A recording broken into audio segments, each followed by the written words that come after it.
dhaggeeffadhu fidi bakka rabbiin harkaan qabu jedhe quraana irraa fidi boo way afaan oromooti yoo hin dandeenye hin beeku jedhe hin jiru jedhe. Fixattee? Akkuma pheenxee si gaafadha akkuma pheenxee gaafadhu sanitti. Fixattee? Harkaan qabamoo hin qabu hin qabu naan jedhe fidi quraana irraa aayaa kam daliilfate rabbiin harkaan qabu kan jedhu. Haasawa akka ijoolleetii mi fixattee? Karaa meeqaan fixatte daqiiqaan akka naa ittiin daqiiqaa obsi daqiiqaan haasawi. Ani deebisaa sii kanne Allahan hin kannine aayaa kam hin dhageenye rabbiin harkaa hin qabu afaan ingilif afaan arabaa harkaan qabu jechuun maal jechuu? Hamza. Haasawa oli.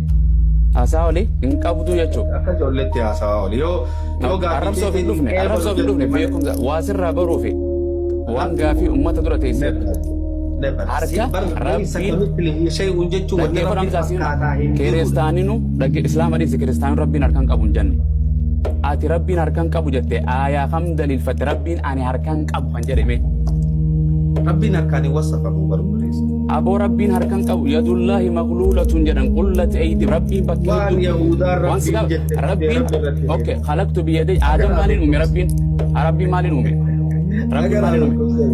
Hamza dalagaa keessa nama lallabsiiste. Hamza rabbiin aadam maaliin uume.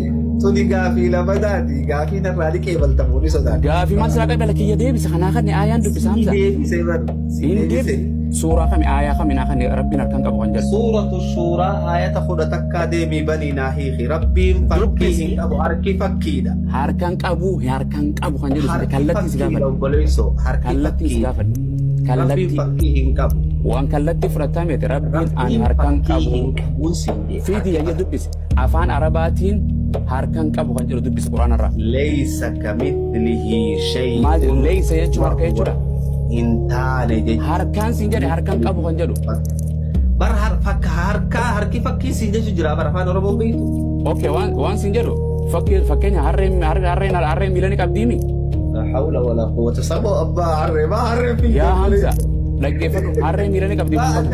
Abu Bu'aaz baaka Ayu Hamza ani umriit yang kam jelafaa jiru arra siraa barbaadu rabbiin harkaan qabu kan jedhu ummata kanaa baase. Leeysan sin baastu. Leeysa kamithlihi shay'un hin fudhattu.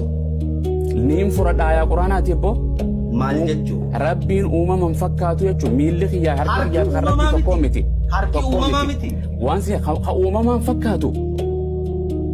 Jijjiiriidha ka uumamaan fakkaatu. Waan sin jedhu ati fi harreen waliin fakkaatan ati fi harreen miila qabdi miila qabda. Ka uumamaa jecha juu kana eessaa fidde? Aayuma san qofa naa kan Hamzaan fidadhe wallahi. Dalagaa just give me 1 second. Hamzaa naa kan. Quraanarraa naa kan aayaa rabbiin leeysa lahu yadun kan jedhu leeysa lahu yadun kan jedhu fiti. Bar kamithlihi jechuun fakkumaan leeysa lahu yadun lillahi kan jedhu ni jira. Hin jiru jedhe Hamzaa. Asoo fitatte?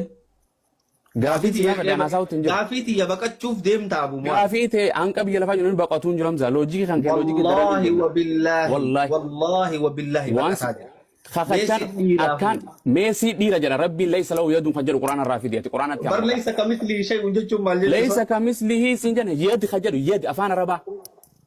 Falaa tadribu lillahi al-amsaal osoo siin rabbii yadi jechuu miti. Bar fakkii rabbiif hin dhawina harki fakkiidha. Fakkii rabbiif hin dhoyinen rabbiin saree fakkaatu hin jenne. Harka jettee bar harkan rabbii subhaanahu wa ta'aala harkaan hin wasafamu. Hin qabu jette rabbiin kee dooluuf hin qabuu naan jettee mifti. Rabbiin harkaan hin wasafamu. Hamzaan qabdu. Rabbiin harkaan hin wasafamuun jee. Hamzaan qabdu. Rabbiin harkaan hin wasafamu Abu Mu'aaz. Gaafiin tiyya yoo baqachuu feete bakka dhufu. Harkaan qabuu jette maaliif hin qabuu jette fidi bakka irraa fidde Hamza. Allahaatu ittiin jee. Lam yakun lahu kufuwan ahad. Aboo fakkaataan isaan jiru jechuun harkaan qabu jechuu miti. Hamza diluma kan harkaan qabu naan jettee moo? Ayyee. Abbaa caalii galchi. Ni deemta gaafiin fuutu. Maal naa deebise waan hin deebisne maal si godha ree? Hin fuutu gaafii. Maal si godha dadhabde hin jiru rabbiin naa kana itti hin deebise. Gaafii hin fuutu hin ji. Ani gaamaan barsiin deebise. Sharqiin irra sii fuudhu gaafiin rabbiin harkaan qabu. Hin baqadha jii Abu Mu'aaz. Hin baqadhu maal baqadha nan ajjeesu maal man anta who are you? Ati Hamzaan deebisaa sirriitti hin deebisne ji'iiti. Sirri hin jiru waan hin jiru fiidi ni jira jettee ayamaa quraan rassobda. Bar rabbiin anamma harka rabbiin subhaanahu wa ta'aala harkaan wasafamuun siin jemiti. hin Ati wasafu rabbiin ni hin qabu naan wasafamanii jette fi hin kijibaa na qabu hin godhu qabu gaafii jechuun hin qabu jechuun wahuma hin qabu naan jette Hamza. Tole gaafii tiyyanii fuuta Abu Mu'az. Deebisiniin fudhaa hin deemu.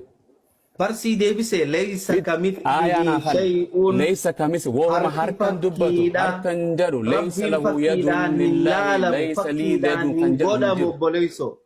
Eenyu harkan qabu eenyu sin jedhe. Bar rabbii yoo harka qabaate rabbi fi fakkeessu jirtaati boo hangam taate. Fayyumaan haasa'u jirtaati. Atin qabu jette rabbiin fidi harkan qabu Rabbiin kana harka jette qaba yoo itti quraana rabbi fi quraana bane fakkeessu jirtaati. fidi huno hayyamza hin qabu kan jedhu harkan Ayata argin baladhu leeysa kamithlihi shay'un jechuun hin maal jedhu jechuudha? sanniin beekaya harkan qabu Maal jechu san? fidi Harkani qabaasii kan naa wal eebbisan. similar tu wal fakkaatti raasaa Bara ta'e harkani qabaasii jaa. rabbiin kee harkan qabu hin qabu naan jette.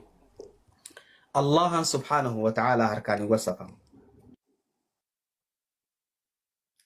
Yoo deebisaa tiyya hin fuudhu jette nama deebisaa naa deebisu hin qabdu kana deebisi sharxiin gaafii si gaafadhe irratti hin gale waan harkan qabne hin qaba jette dalil